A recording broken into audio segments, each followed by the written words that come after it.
저는 세제일TV의 닥터 강민조고, 여러분들이 그냥 편하게 눈성형이라든지 뭐 특히 중년 눈성형, 그다음에 거상술, 뭐 내시경 이마 거상술이나 안면 거상술에 대해서 궁금한 거 있으면 그냥 편하게 질문을 해주세요. 질문해 주시면은 제가 그거에 대해 답변을 좀 해드리고 하겠습니다.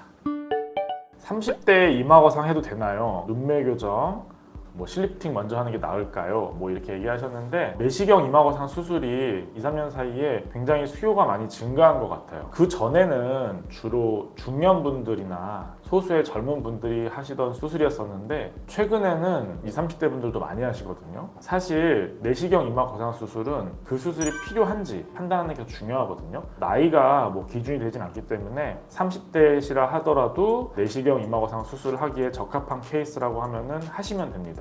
어떤 경우가 적합한 케이스냐? 선천적으로 눈과 눈썹이 이제 가까이 있는 분들이에요. 이제 그런 분들은 쌍꺼풀 수술을 아무리 해도 쌍꺼풀이 묻히게 되거든요. 그래서 원하시는 쌍꺼풀을 가질 수 없고, 이마를 많이 치켜떠서 이마에 주름이 많이 있는 분들이 있거든요. 근데 이런 분들은 사실은 내시경 이마 거상 수술을 초기에 빨리 해주는 게 이마 주름을 예방하는데 더 큰 도움이 되기 때문에 30대라든지 20대 젊은 분들도 내시경 이마 거상 수술에 적합한 케이스면은 꼭 하시는 것을 추천드립니다. 거상하고 싶긴 한데 회복 속도 때문에 걱정이다. 이제 멍이나 붓기 이런 건 언제 빠지는지 궁금합니다. 이렇게 질문해 주셨는데, 일주일 정도를 잡으면 될 것 같아요. 수술한 당일이나 다음 날에는 통증이나 메스꺼움이 있을 수가 있는데, 평균적으로 한 60% 정도 되는 분들은 큰 문제 없이 지나가시는 분들이고, 20, 30% 정도는 당일이나 다음 날 정도는 머리가 이렇게 욱신욱신 당기고 두통이 있고 좀 메스꺼웠다 그렇게 얘기하시는 분들이 있고, 10% 정도는 거의 한 4, 5일 정도 좀 고생하시는 분도 있는 것 같아요. 붓기는 보통 수술하고 나서 다음 날이나 다다음 날, 이때가 붓기가 제일 심한 것 같고요. 한 4, 5일째 되면 또 급격히 빠져요. 일주일째 실밥 뽑으러 오실 때쯤 되면은 눈 쪽에 큰 붓기는 빠져 있으시거든요.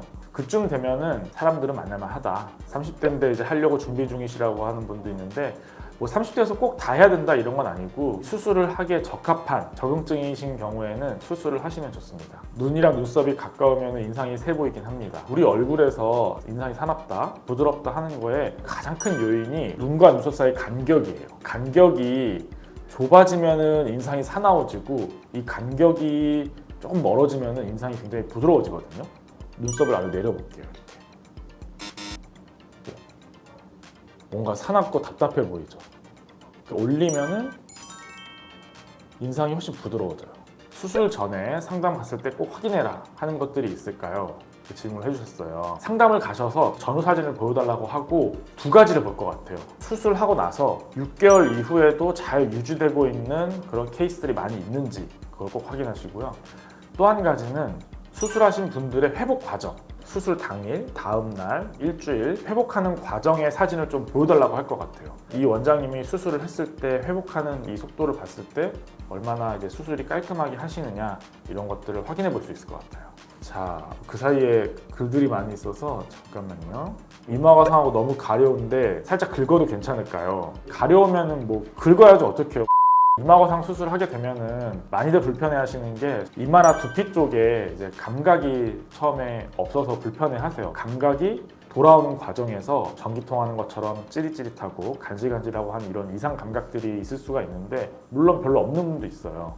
너무 가렵거나 힘들다 하시는 분들은 이제 수술하신 병원에 가서 문의를 하시고, 저 같은 경우에는 너무 심하신 분들에게는 이마와 두피 쪽에 이제 감각을 담당하는 신경이 주행하는 부위에 스테로이드 주사를 아주 묽게 놔드리긴 하거든요. 이상 감각을 감소시키는 효과가 있어요. 이마 거상하고 이마 넓어짐, 콘 헤드 등이 생긴다고 하는데 어떤가요? 실제로 내시경 이마 거상 수술을 하면은 이마가 좀 넓어질 수밖에 없긴 해요. 내시경 이마 거상 수술이라는 게 이마와 여기 관자 옆에 콧잔등까지 한 판으로 쭉 박리를 해요. 이마 뼈에서 골막이나 이런 살들을 분리시킨다는 거거든요. 박리에서 들어서 그대로 위로 올려서 고정을 하는 수술이거든요. 당연히 이마가 조금은 넓어질 수밖에 없어요. 이마가 얼마나 넓어지느냐는 사람마다 달라요. 나이가 있는 중년분들은 주름이 펴질 수 있는 여지가 많이 있기 때문에 이마가 좀 더 넓어지는 경향이 있고, 20, 30대 젊은 분들은 넓어지긴 하더라도 그렇게 아주 많이 넓어지진 않아요.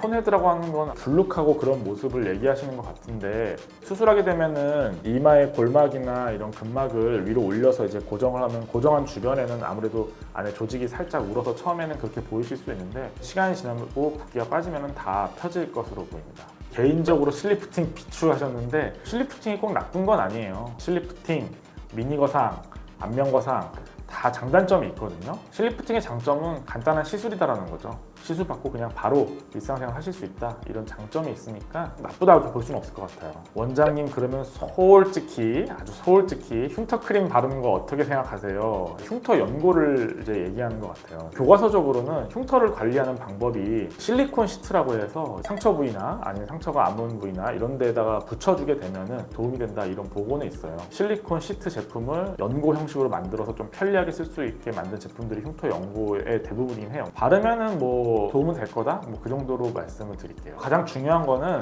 수술할 때 절개가 얼마큼 깔끔하게 됐느냐, 봉합 부위가 얼마나 장력이 없느냐, 봉합이 얼마나 잘 됐느냐, 이런 것들이 사실은 더 중요하게 작용을 해요. 거상 재수술을 해야 될 것 같은데 재수술하게 되면 절개는 어떻게 하나요? 거상 재수술을 할 때